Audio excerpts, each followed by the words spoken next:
बंगालची राजधानी कोलकाता यात अनेक डॉक्टर एकत्र येतात आणि सरकार आणि पोलीस प्रशासनाविरोधात प्रोटेस्ट करायला सुरुवात करतात। इमर्जन्सी आणि नॉन इमर्जन्सी दोघही सर्व्हिसेसला शट डाऊन करण्यात येतं।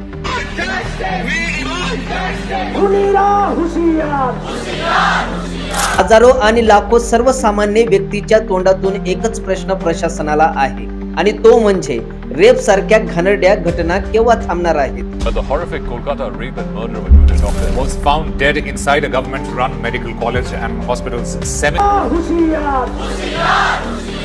शेवटी काय कारण असू शकतं की एवढ्या संख्येने डॉक्टर्स एकत्र येऊन सरकार विरोधात प्रोटेस्ट करायला सुरुवात करतात। कुठेतरी असं वाटायला लागतं की मग पोलीस प्रशासन आणि सरकारवर जनतेचा अजिबात विश्वास नाहीये का? हजारोच्या संख्येने लोक त्या लेडी डॉक्टरला न्याय मिळवून देण्यासाठी सीबीआय तपासणीची मांग करत आहेत। मित्रांनो, ही जी घटना घडलेली आहे ती घडली आहे कोलकाता या ठिकाणातील आरजी कार कॉलेजमध्ये। ही एक मेडिकल कॉलेज आहे आणि त्या कॉलेजमध्ये एका लेडी डॉक्टरवर रेप करण्यात आला आहे आणि हा रेप इतका अमानुष पद्धतीचा आहे की याच्याबद्दल ज्याने कोणी ऐकलं त्याच्या पायाखालची जमीन सरकल्याशिवाय राहणार नाही। चष्मे को कूटा गया जिसकी वजह से आंखों से खून निकल गया, गला दबाकर मारा गया। मित्रांनो, हा रेप पहिल्यांदाच नव्हे पण याच्यापूर्वी असे अनेक रेप केसेस झाले आहेत ज्याच्यामुळे संपूर्ण देश पेटून उठला होता। जसं 2002 मध्ये दिल्लीत झालेल्या निर्भया रेप केस, शक्ती मिल्स रेप केस 2003, हटरास गँग रेप केस 2000, काठवा रेप केस 2009 मध्ये, उन्नाव रेप केस 2023 मध्ये आणि आसाराम बापूने केलेली रेप केस।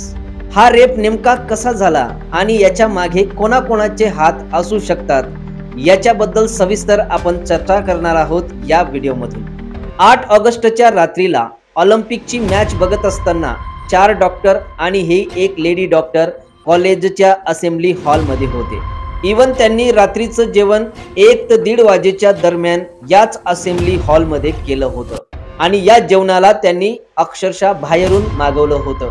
रात्रीची मॅच संपल्यानंतर हे 4ही डॉक्टर आपापल्या खोलीमध्ये चालले गेले।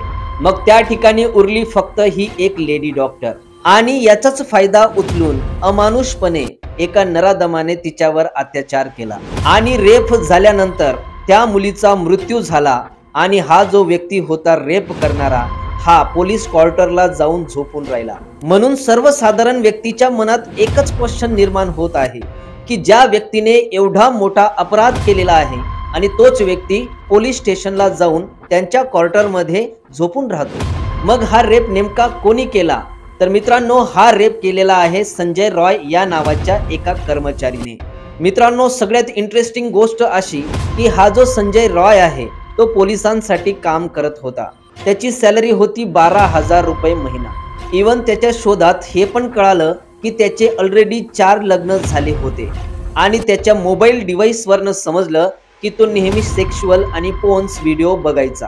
परंतु या महिलेचा मृत्यू रेपमुळे न होता आत्महत्येमुळे झालेला आहे हे दर्शवण्याचा पुरेपूर प्रयत्न करण्यात आला।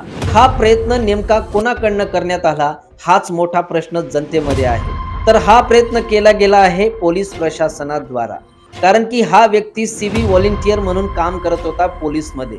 आणि दुसरी महत्वाची गोष्ट, ज्या वेळेस या मुलीवर रेप झाला त्याच वेळेस तिचा मृत्यू झाला होता, परंतु तिच्या आई वडिलांना कळवण्यात आलं दुसऱ्या दिवशी 2 वाजेच्या वेळेस। तिसरी महत्वाची गोष्ट की ज्यावेळेस तिचे आई वडील कॉलेजला पोहोचले त्यावेळेस अक्षरशः 3 तासांपर्यंत त्यांना वेटिंग करावी लागली, म्हणजेच 3 तासांपर्यंत त्यांनी त्यांच्या मुलीचं तोंड बघितलं नव्हतं।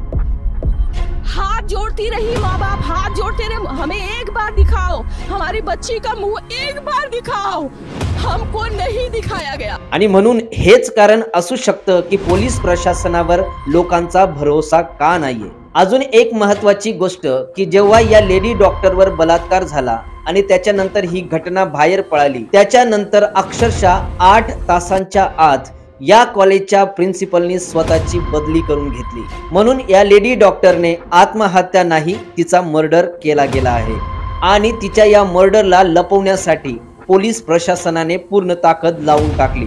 सर्वच डॉक्टर रस्त्यावर उतरले सरकारच्या विरोधात।